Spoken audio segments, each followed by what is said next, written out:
Bismillahirrahmanirrahim. Assalamualaikum warahmatullahi wabarakatuh. Salam sejahtera untuk kita semua. Semoga dalam kondisi yang sehat selalu.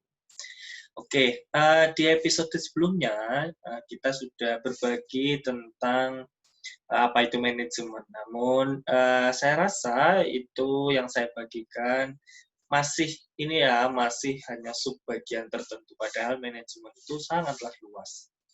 Nah, pada episode kali ini saya akan sedikit berbagi tentang the evolution of management thinking. Wah, itu sebenarnya keren banget. Jadi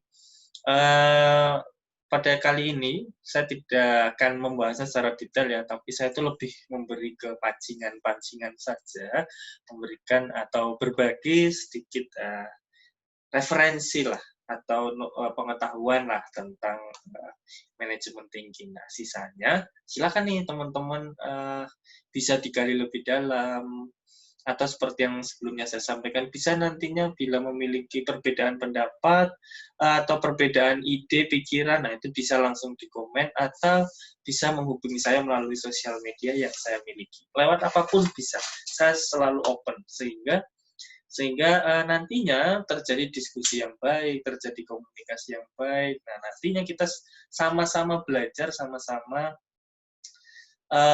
memiliki tambahan wawasan tentang manajemen thinking. Nah, sebelumnya saya share screen terlebih dahulu.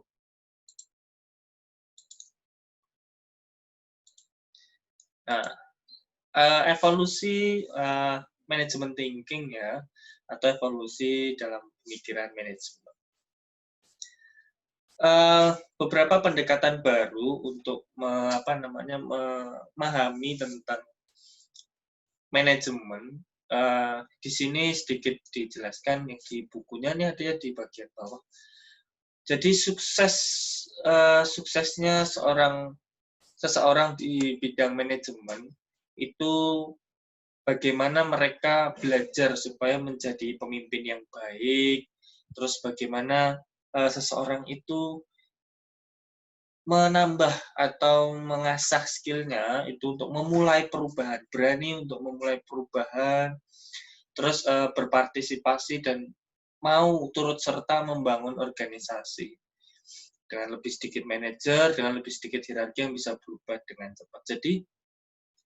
Jadi seorang manajer di level manajemen manapun, bila ingin berevolusi ya, mereka harus merubah pola pikirnya terlebih dahulu, di mana seorang manajer itu harus tujuannya mau ya menjadi pemimpin, bukan karena terpaksa ya, tapi lebih kepada ya benar-benar mau aja jadi pemimpin, mau dan waktunya juga tepat. Nah, maka sudah selayaknya seseorang itu, apalagi di perusahaan, memang bersedia untuk menjadi seorang pemimpin.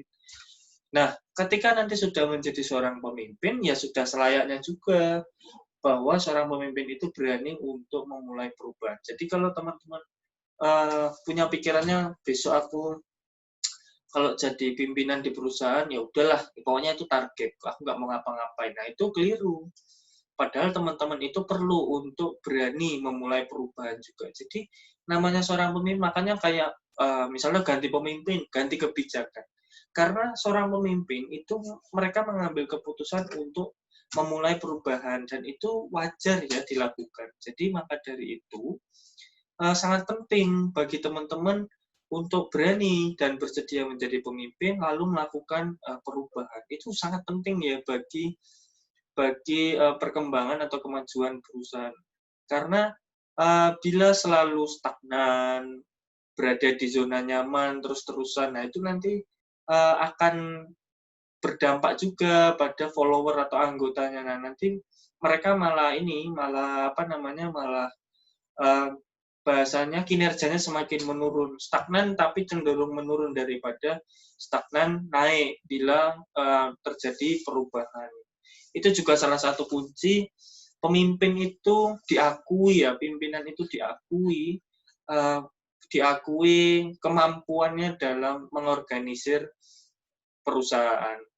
Jadi bila kebijakan yang diambil itu baik, pasti nantinya hasilnya progres. Bila buruk, maka akan turun. Namun, lebih baik berani mengambil langkah menuju perubahan daripada tidak sama sekali. Misal kita ngambil langkah ternyata salah, itu masih bisa diperbaiki daripada tidak mengambil sama sekali gitu. Nah, manajemen dan organisasi, secara filosofi, kegiatan manajerial atau manajemen dan bentuk sebuah organisasi itu berubah ya, seiring dengan berjalannya waktu, perkembangan zaman, terus mengikuti perkembangan teknologi. Kaitannya dengan apa? Kaitannya dengan ya sesuai kebutuhannya. Jadi manajemen itu fleksibel ya. Jangan teman-teman memiliki pola pikir bahwa manajemen itu kaku, harus struktur banget. Nggak harus sebenarnya. Semua itu tergantung bagaimana kita mengaturnya. Nah, jadi bukan berarti tidak terstruktur ya, tetap terstruktur, namun condong ke arah yang lebih fleksibel guna memenuhi kebutuhannya. Jadi sesuai aja sama kebutuhan organisasi tersebut. Bentuknya pun bisa berubah-berubah, nggak harus kayak gitu-gitu terus gitu. Karena ya sesuai tuntutan aja, sesuai tuntutan zaman, perkembangan teknologi. Ada yang harus bertambah bentuknya atau ada yang malah harus dipangkas. Nah, karena ya gitu. Karena tuntutan kebutuhan itulah sehingga membuat pihak manajemen itu harus mengambil keputusan untuk menyesuaikannya atau harus bisa beradaptasi. Karena bila perusahaan tersebut tidak mampu beradaptasi dengan kondisi yang baru, ya sudah jelas akan kalah, terus habis itu ketinggalan zaman, tergerus, terus habis itu tidak memiliki daya saing yang kompetitif di industri. Terus ya lambat laun akan mati pasti, akan mulai ditinggal oleh sumber dayanya. Mereka kan pasti beralih kepada perusahaan lain yang mampu beradaptasi dengan perkembangan zaman. Nah, beberapa ide dan praktek dari masa lalu tuh ada pasti yang relevan. Itu tidak harus dihilangkan secara total tuh enggak. Pasti ada yang masih relevan, hanya saja mungkin tidak terlalu signifikan karena di zaman yang lebih baru pasti kebutuhannya juga lebih baru. Maka dari itu tidak mungkin juga sebuah perusahaan, apalagi yang besar ya, itu melupakan sejarahnya, melupakan praktek-praktek di masa lalu yang sekiranya itu bisa menjadikan budaya dan ciri khas di perusahaan tersebut. Itu layak, karena kalau memang misalnya 100% berubah gitu, itu belum tentu juga perusahaan itu bisa konsisten berdiri, karena dengan meninggalkan praktek masa lalu, meninggalkan gaya-gaya lama secara total, itu bisa jadi berdampak negatifnya adalah berdampak pada identitas perusahaan tersebut. Nah, bila mungkin masih menyisakan praktek-praktek lama untuk dijadikan budaya atau ciri khas, nah itu bisa jadi mampu memperkokoh atau memperkuat model organisasi yang sesuai dengan perkembangan zaman. Jadi sudah ada teknologi ditambah yang praktek lama, nah itu bisa bila dikolaborasikan itu semakin kuat. Jadi bukan saling menggantikan ya, tapi lebih kepada mengkolaborasikan dua gaya. Gaya anak baru sama anak lama digabungkan, nah bisa menjadi sebuah gaya yang lebih kokoh lagi, sehingga ya tadi meningkatkan daya saingnya di industri. Jadi bila teman-teman menjadi seorang pimpinan atau di bagian manajemen, itu harus penting atau mementingkan dalam pengambilan keputusan, apalagi tentang ini ya, model di dalam organisasi. Kita mau pakai gaya lama terus, mengkombinasikan, atau total kita berubah menyesuaikan dengan perkembangan zaman. Nah, itu teman-teman yang mengambil keputusannya. Jadi jangan sampai teman-teman asal mengambil keputusan terus hasilnya tidak sesuai, terus teman-teman tinggalkan, campakkan aja perusahaannya. Nah, itu nggak boleh. Jadi teman-teman harus bertanggung jawab atas keputusan yang diambil. Bila itu salah ya silakan diperbaiki, disesuaikan dengan kondisi yang ada. Bila itu tepat maka silakan pertahankan, lalu sesuaikan dengan perkembangan zaman selanjutnya. Supaya apa? Supaya perusahaan teman-teman itu dapat terus eksis. Yang selanjutnya teman-teman itu menjadi orang yang paling penting di dalam perusahaan tersebut dalam pengambilan keputusan. Bila dilihat dari perspektif sejarahnya, manajemen thinking itu dikaitkan dengan apa? Memberikan konteks, terus mengembangkan pemahaman tentang dampak sosial, mencapai pemikiran strategis, meningkatkan keterampilan konseptual. Nah, jadi praktek manajemen kaitannya dengan manajemen thinking itu zaman dahulu dari perspektif sejarah ya, ngomongin sejarah berarti zaman lampau.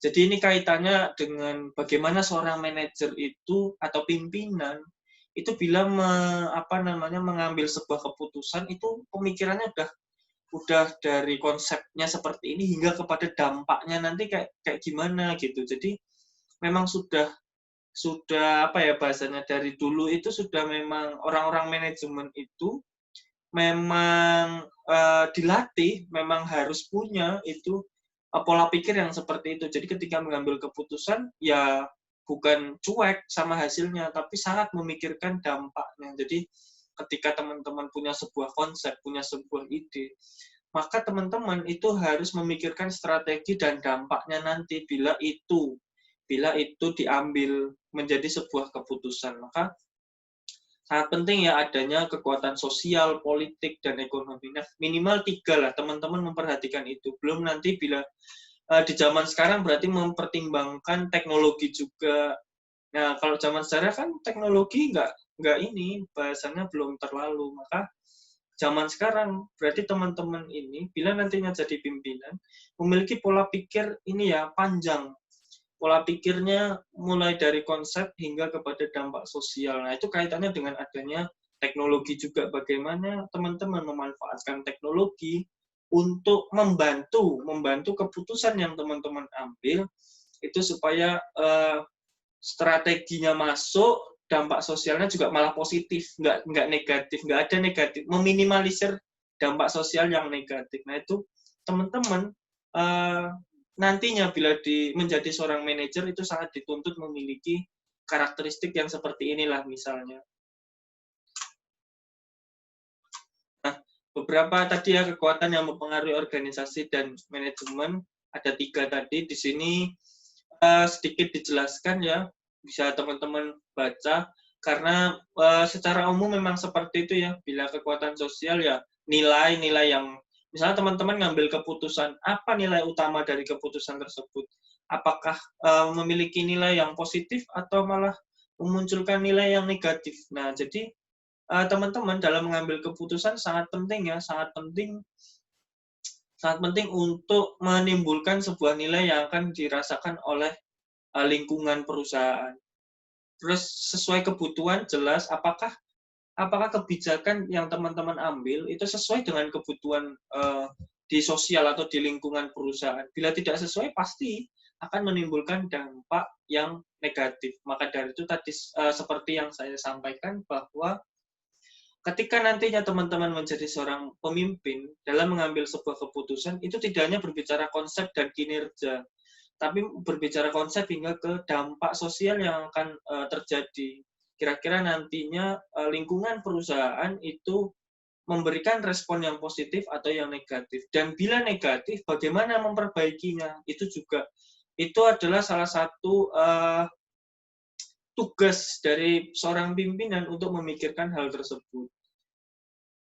Terus kekuatan politik jelas, teman-teman harus mau tidak mau ya, orang-orang manajemen itu pasti kaitannya dengan perpolitikan, tapi bukan berarti yang harus dengan yang ini ya, yang maksudnya bahasanya yang pemerintahan dan harus kesana banget sih enggak.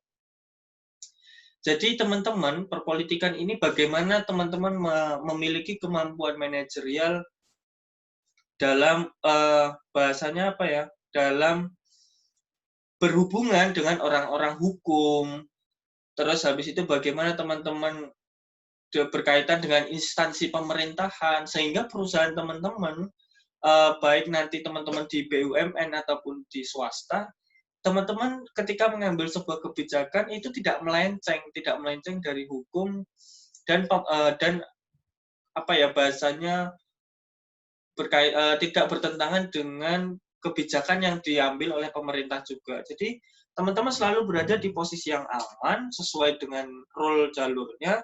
Terus habis itu ya gitu tidak nyeleweng. Padahal teman-teman misalnya melakukan sebuah perubahan yang itu jarang terjadi.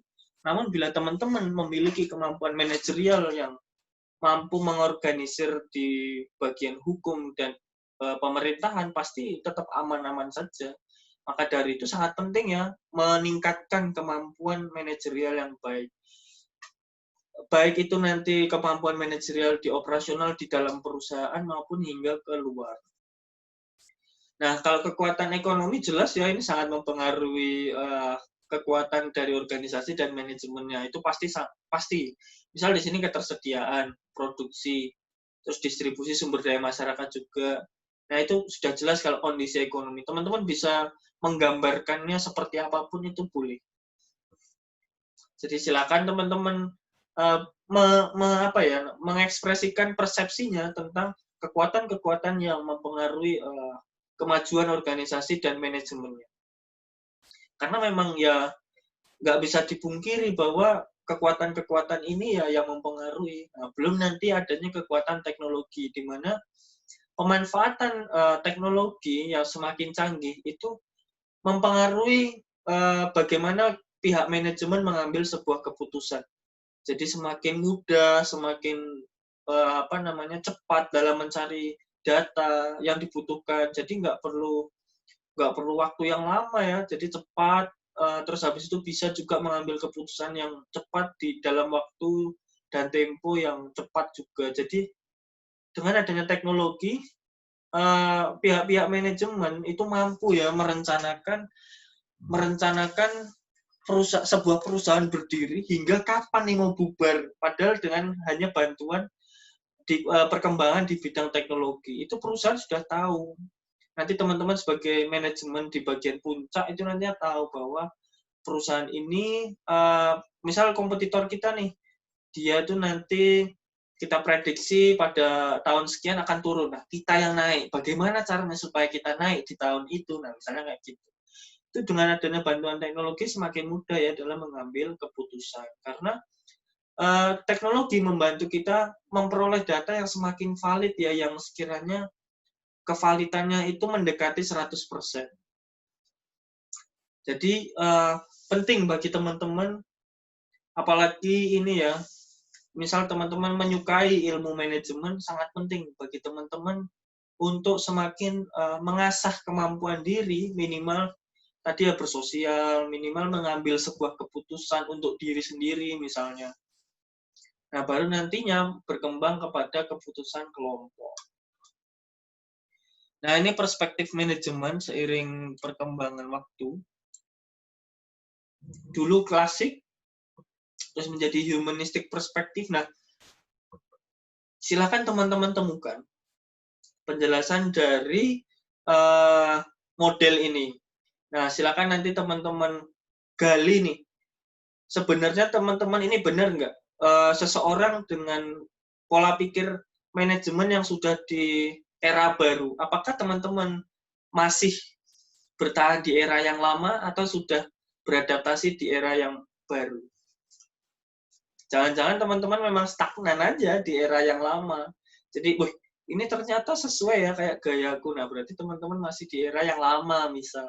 Terus atau ada juga misal teman-teman yang merasa bahwa kayak aku gaya baru sekarang, aku sangat memanfaatkan teknologi. Nah, misalnya kayak gitu. Jadi, monggo teman-teman nilai dirinya menggunakan ini beberapa perspektif manajemen. Teman-teman jadi pimpinan tuh modelnya yang mana gitu. Nah, ini sedikit penjelasannya tentang classical perspektif. Tadi ada ya tuh. 3000 tahun sebelum Masehi.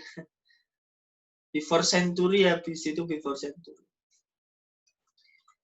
Nah, classical perspektif itu pendekatan ilmiah rasional terhadap manajemen, bagaimana membuat organisasi menjadi mesin operasi yang efisien. Jadi tujuannya ya udah pokoknya bagaimana kita itu membuat sebuah kegiatan operasional itu seefisien mungkin. Nah, itu zaman dulu kayak gitu ternyata ya, perspektif di manajemen. Nah, tuh. Terus scientific management, Taylor 1856 sampai 1915. Ini udah Masehi ya kayaknya. Pendekatan umumnya bagaimana mengembangkan metode standar untuk melakukan setiap pekerjaan. Jadi berkembang ya. Sekarang setiap pekerjaan yang dilakukan tuh punya standarnya. Jadi diatur gitu. Bagaimana kualitasnya tetap terjaga. Terus habis itu timingnya juga sesuai dengan yang diharapkan. Nah, caranya kayak gitu. Dibuat metode standarnya. Terus pekerja terpilih dengan kemampuan yang sesuai. Jadi mungkin ya bisa dibilang mungkin nih teman-teman setuju atau tidak. Bila zaman sekarang banyak pekerja terpilih dengan kemampuan yang kurang sesuai dengan pekerjaannya, nah itu menurut teman-teman kayak gimana? Apa yang mendasari hal itu menurut teman-teman? Padahal ini aturan bukan aturan ya, perspektif ya, perspektif manajemen di tahun berapa tuh, 1856 sampai 1915 aja, dia menggunakan pendekatan bahwa dalam mengatur sumber daya manusia itu harus sesuai dengan kemampuannya. Jadi supaya pekerjaan yang dilakukan itu memperoleh hasil yang maksimal. Terus, nah, pekerja pun harus terlatih mengerjakan hal tersebut. Nah, menurut teman-teman gimana bila disesuaikan dengan sekarang? Jangan-jangan zaman sekarang itu malah sesuai dengan perspektif manajemen yang klasik daripada yang scientific. Nah, ini mendukung pekerja dengan merencanakan pekerjaan dan menghilangkan gangguan, memberikan insentif upah pada pekerja untuk meningkatkan output, gitu. Terus kontribusinya, nah menunjukkan pentingnya kompetensi ya. Nah, penting sekali punya kompetensi untuk meningkatkan kinerja, memulai studi yang cermat tentang tugas dan pekerjaan, analisa ya. Jadi bahkan seorang bahasanya apa ya, sumber daya manusia yang kegiatannya operasional saja itu harus memiliki kemampuan yang cermat dalam menyelesaikan tugas dan pekerjaannya. Jadi nggak sembarangan ya. Terus menunjukkan pentingnya memiliki personil yang berkompeten, terus mengadakan pelatihan untuk mereka supaya skillnya semakin meningkat. Nah, kritiknya adalah di scientific management ini tidak menghargai konteks sosial ya, konteks sosial pekerjaan, kebutuhan pekerja yang lebih tinggi. Terus tidak mengakui perbedaan antar individu. Jadi memang kelemahannya di bagian kritik ini ya, scientific management memiliki beberapa kelemahan. Sepertinya memang yang diumbar ya, atau memang secara umum itu dikategorikan di 3 kritik. Nah, lalu selanjutnya ada organisasi birokrasi dari Max Weber. Nah, ini berkembang di tengah-tengah tadi ya, di tengah-tengah yang scientific management mulai berkembang dari Max Weber. Itu ada organisasi birokrasi. Sebelum organisasi birokrasi, karyawan di Eropa nih lebih loyal kepada satu individu daripada organisasinya. Jadi bahasanya kayak ya anak buah tuh ngikut bosnya, bukan ngikut perusahaannya. Nah, misalnya kayak gitu. Terus sumber daya digunakan untuk mewujudkan keinginan individu daripada tujuan organisasi. Nah, itu sebelum adanya birokrasi ya. Nah, ini model dari organisasi birokrasi. Teman-teman lihat. Yang pertama pembagian kerja dengan definisi yang jelas. Jadi ada job desk. Job desk-nya jelas, job spesifikasinya juga jelas, siapa yang berwenang, siapa yang berkompeten untuk melaksanakan tugas tersebut. Posisi juga diatur dalam sebuah hierarki. Manajer tunduk kepada aturan ya, nggak semena-mena.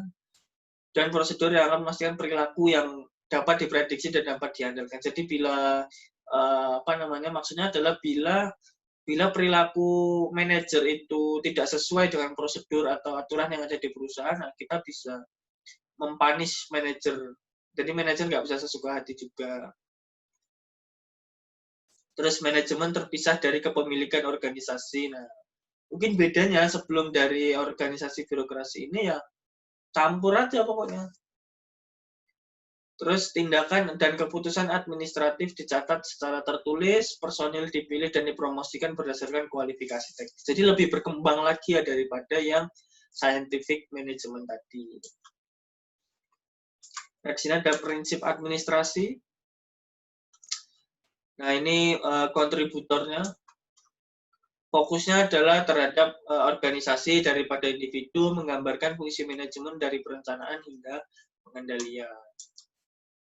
Nah, dia mengembangkan model nih, prinsip administrasi, bahwa dalam kegiatan manajemen nih, dalam kegiatan bekerja, menyelesaikan sebuah pekerjaan atau mendirikan sebuah perusahaan, mengelola sebuah perusahaan, itu ada beberapa yang harus diperhatikan ya, kayak pembagian kerjanya, wewenangnya, disiplin, kesatuan komandonya seperti apa, dan lain sebagainya. Bahkan setia kawan tuh di paling akhir itu juga ada. Nah, berkembang lagi dari Mary Parker, ini ada lagi pentingnya sebuah tujuan superordinat umum untuk mengurangi konflik dalam organisasi. Menjadi populer di kalangan pebisnis pada zamannya ya, modelnya Bu Mary ya, mungkin Mary sebenarnya ibu-ibu ya ini. Nah, ini pada saat itu model ini populer di kalangan pebisnis, tapi diabaikan oleh para sarjana manajemen. Karena berbeda dengan manajemen yang ilmiah.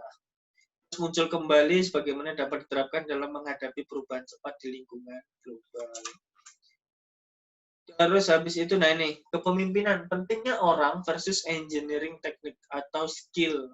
Jadi sangat penting ya. Terus tadi dari Bu Mary, terus ada Chester Barnard, berkembang, ada lagi tentang manajemen thinking. Ada klik, kelompokan sosial yang terjadi secara alami, nah, itu informal organization, jadi terbentuk karena cocok ya, karena merasa sevisi, terus habis itu mereka terjadi dengan sendirinya.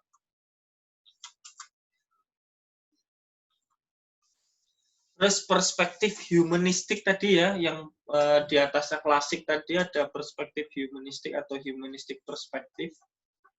Dia menekankan pemahaman tentang perilaku, kebutuhan, dan sikap manusia di tempat kerja, misalnya gerakan hubungan manusia, perspektif SDM, terus pendekatan ilmu perilaku.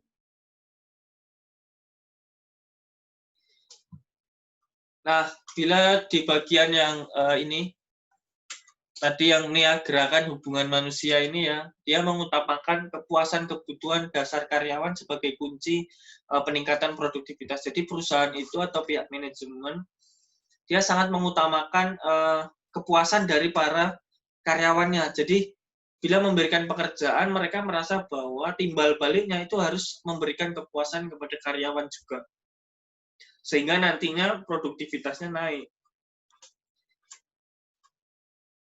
Nah, dari Hawthorne Studies di sini dilakukan belajar 10 tahun, 4 kelompok eksperimen, ini 8 penelitian sepertinya. Nah, ini. Dilakukan sebuah penelitian oleh Bapak Hawthorne atau sebuah penelitian oleh Hawthorne. Itu, nah ini ada belajar 10 tahun, terus 4 kelompok eksperimen, 3 kelompok kontrol, 5 tes berbeda, terus pengujian menunjukkan faktor selain penerangan untuk produktivitas. Nah, di sini ada beberapa tempat ujinya juga, terus interpretasinya bahwa uang bukan penyebab peningkatan output. Jadi, hanya uang ya, utamanya itu sebenarnya. Jadi, uang itu lebih kepada, ya itu hakku aja, hakku karena aku sudah bekerja, itu wajar gitu. Nah, sedangkan yang meningkatkan produktivitas atau output ternyata adalah hubungan manusia. Jadi menjalin kedekatan emosional gitu ya. Bukan bikin baper ya, tapi lebih kepada kedekatan emosional dari pimpinan kepada para karyawan. Sehingga ya karyawan tuh tidak hanya mengejar uang untuk bekerja, tapi ada sebuah loyalitas yang terbangun. Terus tadi gerakan hubungan manusia, yang selanjutnya ada perspektif SDM. di mana menyarankan pekerjaan harus dirancang untuk memenuhi kebutuhan tingkat yang lebih tinggi dengan memungkinkan pekerja untuk menggunakan potensi penuh mereka. Nah, kaitannya dengan apa? Kaitannya dengan hierarki ya, hierarki kebutuhan ya dari Abraham Maslow. Jadi Bapak Abraham Maslow ini membuat sebuah model hierarki kebutuhan dari seseorang. Nah, yang pertama adalah dari bawah ya, yang semakin besar, karena itu semakin umum, semakin banyak orang yang melakukan hal tersebut. Orang bekerja itu untuk memenuhi kebutuhan fisiologisnya, misalnya kayak makan, bisa beli makan, kebutuhan sehari-hari terpenuhi, nah itu kebutuhan fisiologis. Terus yang selanjutnya rasa aman. Bila seseorang sudah mampu memenuhi kebutuhan fisiologisnya, itu pasti dia akan naik nih levelnya.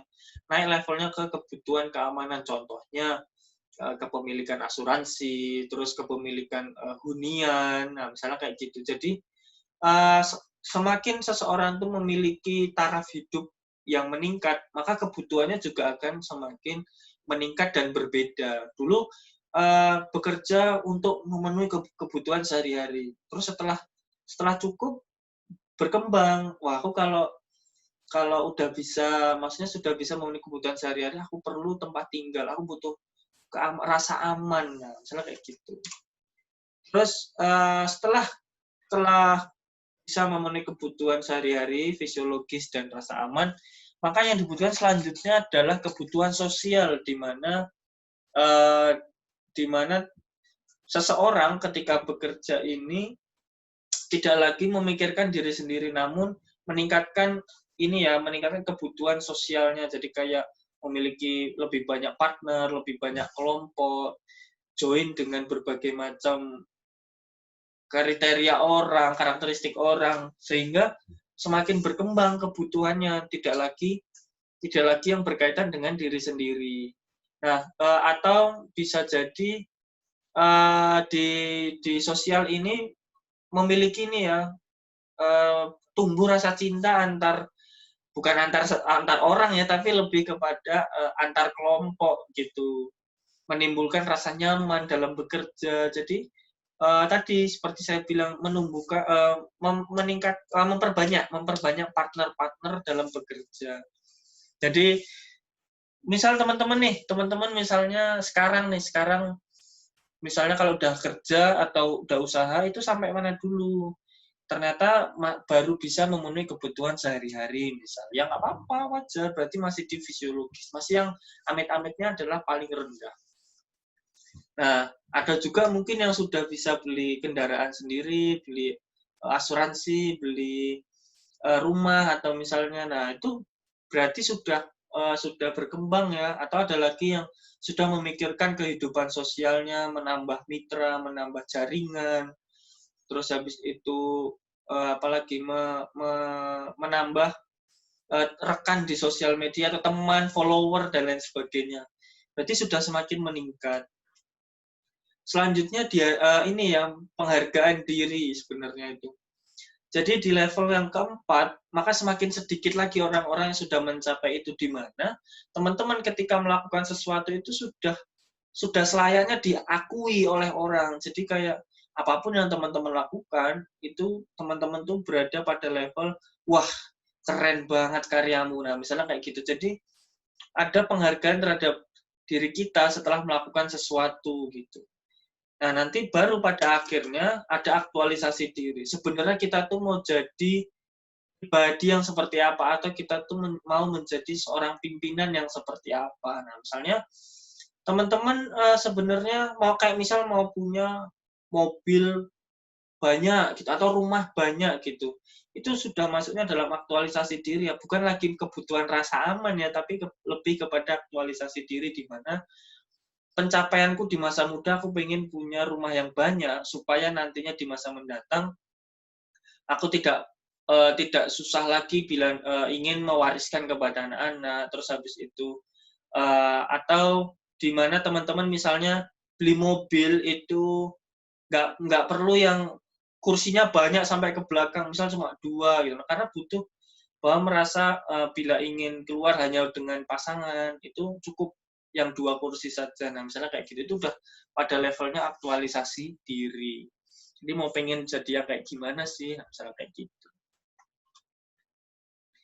Atau ada juga selanjutnya teori X dan Y dari Douglas McGregor.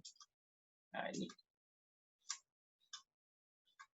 Nah, di mana pada teori X asumsinya adalah bahwa bila seseorang tidak menyukai sebuah pekerjaan, maka dia akan menghindarinya. Ini teori X. Sedangkan Y-nya merasa bahwa ya jangan membenci sebuah pekerjaan, ya pokoknya dilakuin aja gitu. Terus yang selanjutnya dalam teori X, bahwa bekerja itu harus dipaksa, dikendalikan, diarahkan. Jadi yang kaku-kaku gitulah yang apa namanya, yang kalau nggak disuruh itu nggak mau mengerjakan dengan sendirinya gitu. Jadi harus kayak dipaksa dulu baru mau kerja. Nah, teman-teman mungkin ada yang menggambarkan ciri-cirinya teman-teman di teori X dan Y ini. Sedangkan di sini di teori Y merasa bahwa seseorang tuh bila bekerja ya sesuai sama diri sendiri, dia yang jalan-jalan sendiri, dia yang tanpa harus disuruh. Terus dia yang berusaha selalu menambah tanggung jawabnya ya, jadi kayak ngerasa kalau ada yang kalau udah kelar itu ya aduh kok mau ngapain lagi ya, aku mau cari-cari kegiatan lah. Nah, itu teori Y. Dan teori X itu yang kayak pasif aja gitu, teori Y yang aktif. Nah, jadi kayak gitu. Jadi kalau teman-teman, nah ini apalagi yang lebih suka diarahin, menghindari tanggung jawab, punya sedikit ambisi, dan hanya ingin rasa aman ya.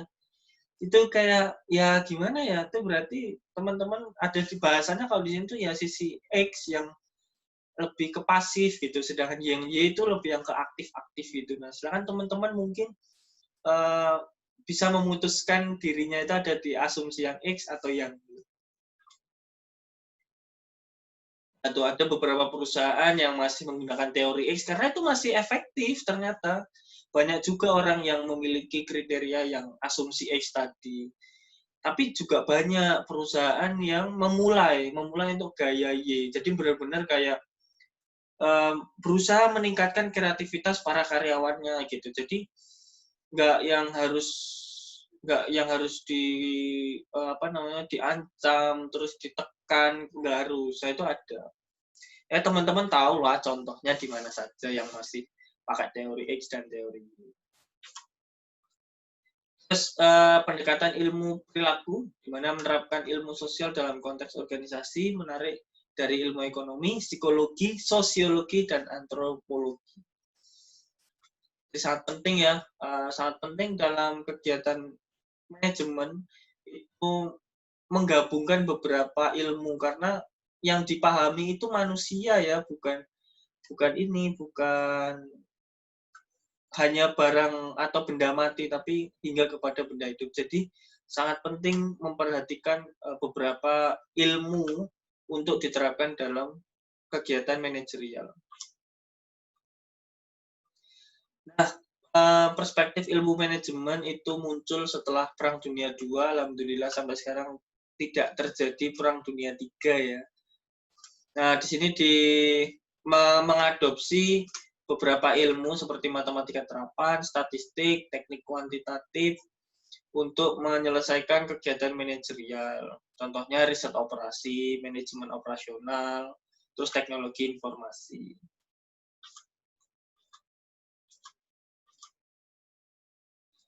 Nah, seperti tadi ada di model perkembangan dalam manajemen, itu ada tadi system theory, contingency view, dan PGM. Nah, nanti coba nih teman-teman, silakan mempersepsikan bagaimana tren sejarah terkini tentang manajemen, apalagi kaitannya tentang TKM ya. TKM itu sempat eksis sekitar tahun berapa ya? Belasan kalau nggak salah.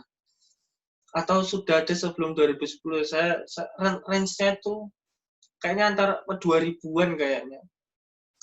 Nah, itu eksis ya. Jadi next time ya, Coba kita share tentang TKM. Nah, coba nih teman-teman kembangan persepsinya tentang sistem teori, contingency view, dan TKM. Nah, ini tampilan atau kerangka ya, framework-nya di dalam sistem organisasi.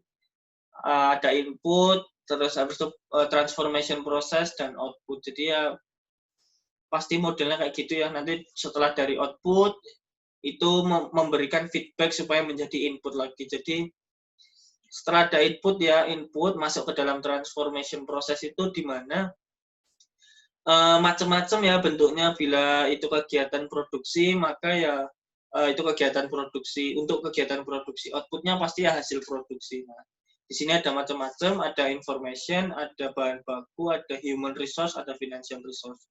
Nah, di tengah itu adalah perusahaan yang mengelola semua itu sehingga menghasilkan output. Di sini ada apa aja? Employee satisfaction, ada profit, ada produk. Produk itu ada goods ya, goods itu barang. Terus ada service juga atau jasa. Jadi input-input tadi diproses dalam perusahaan menjadi sebuah output. Nantinya output itu dijadikan akan memberikan sebuah feedback yang ditangkap oleh perusahaan untuk kembali menjadi input sehingga dapat mempengaruhi apa ya bahasanya, ada yang harus dibenahi, apa yang harus diperbaiki. Nah, itu adalah bentuk wujud dari feedback. Nah, feedback yang diperoleh perusahaan dari output yang dihasilkan tadi. Jadi saling berkaitan ya, mulai dari input, transformation process, output, sampai kembali ke input lagi. Nah, ini yang contingency view tadi. Nah, di sini kan ada nih sistem teori, contingency view. Nah, ini tampilannya. Terus yang ini yang contingency view dari manajemen. Nah, modelnya seperti ini. Jadi ada case view, every situation is unik ya, jelas ya, karena setiap situasi yang manajer hadapi atau teman-teman hadapi itu pasti setiap orang beda-beda ya, dari cara sudut pandangnya menanggapi sebuah masalah itu pasti beda-beda. Terus ada universalist view, there is one best way, jadi selalu ada satu jalan keluar yang terbaik gitu ya. Walaupun ini ada dua hal terpisah terlebih dahulu ya, jadi ada setiap kasus atau setiap situasi itu adalah sebuah hal yang unik. Nah, di salah satu yang lain memandang bahwa selalu ada jalan keluar yang terbaik. Nah, terus digabungkan, bukan digabungkan, tapi lebih kepada dielaborasi menjadi contingency view, di mana organizational phenomena exist in logical patterns, managers devise and apply similar response to common types of problem. Jadi, bagaimana para pihak manajemen itu menyelesaikan sebuah masalah dalam organisasi, bagaimana dalam penyelesaiannya itu kemampuan manajer dalam mengidentifikasi masalah-masalah yang dibilang unik tadi dan memberikan responnya berupa solusi-solusi yang terbaik. Nah, itu jadi setiap manajer pasti punya beda-beda. Nah, maka dari itu sangat penting adanya diskusi antar manajer supaya mampu memecahkan masalah tersebut. Makanya dielaborasi menjadi contingency view tadi ya, seperti saya sampaikan, di mana bagaimana seorang manajer itu memandang sebuah masalah dan mencarikan solusinya. Gitu. Terus elemen organisasi pembelajar di sini ada bentuknya segitiga, ada struktur berbasis tim, ada informasi terbuka, dan karyawan yang diberdayakan. Terus ada tipe dari e-commerce, ada tiga ya, tiga sistem manajerial di dalam e-commerce, atau bagaimana tipe-tipe jalannya bisnis yang kaitannya dengan elektronik. Ini sebenarnya teman-teman pasti sudah pernah ya belajar di tempat yang lain. Mungkin sedikit saya sampaikan bahwa di dalam perkembangannya teknologi ini memberikan sebuah model baru dalam berbisnis.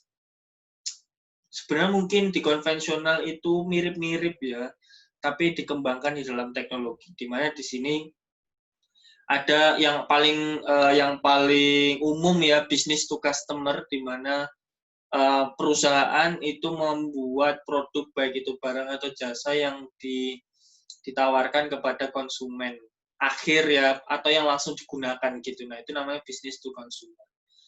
Itu tapi tetap bila kaitannya dengan e-commerce elektronik itu pasti online.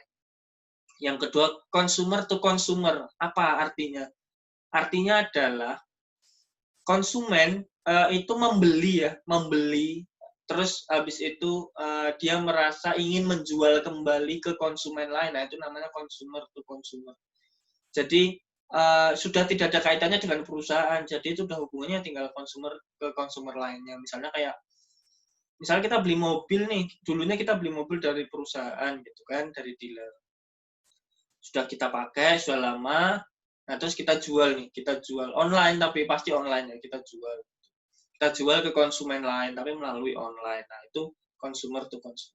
Yang terakhir ada business to business, di mana di sini biasanya itu, misalnya kalau teman-teman tahu, banyak ya sekarang mobil yang ini ya, yang kerangkanya mirip-mirip, fisiknya mirip-mirip, tapi mereknya beda. Nah, misalnya kayak gitu. Jadi, dia secara online, bahasanya, atau yang lainnya, misal yang lebih simple itu, misal kayak teman-teman pernah dengar reseller atau dropshipper. Nah, itu bisnis to bisnis, di mana perusahaan itu menjual barangnya, terus habis itu dijual kembali. Nah, bedanya dengan yang bisnis yang consumer to consumer adalah sudah tidak ada kaitannya dengan perusahaan lagi. Tapi kalau bisnis to bisnis, suppliernya adalah jelas, supplier pasti perusahaan. Perusahaan yang produsennya ya itu suppliernya. Nah, nanti baru dijual kembali lewat agen-agen itu. Agen-agen itu atau reseller atau dropshipper itu jual kembali. Kalau consumer to consumer ya udah lepas, jadi pokoknya consumer beli, dia mau jual lagi itu bebas. Bedanya di situ. Tapi semua pasti itu berbasis web atau online. Ya, mungkin itu saja yang bisa saya share ya tentang evolusi dari manajemen thinking. Mungkin kalau ada teman-teman ada masukan, ada kritik, boleh disampaikan. Semoga kita selalu bisa belajar bersama, terus habis itu menambah wawasan, sehingga nantinya teman-teman mampu menjadi seorang manajer yang berkualitas dan berkompeten. Oke, gitu saja. Sampai bertemu di episode selanjutnya. Bila ada kurangnya mohon maaf. Wabillahi taufiq wal hidayah. Wassalamualaikum warahmatullahi wabarakatuh. Bye.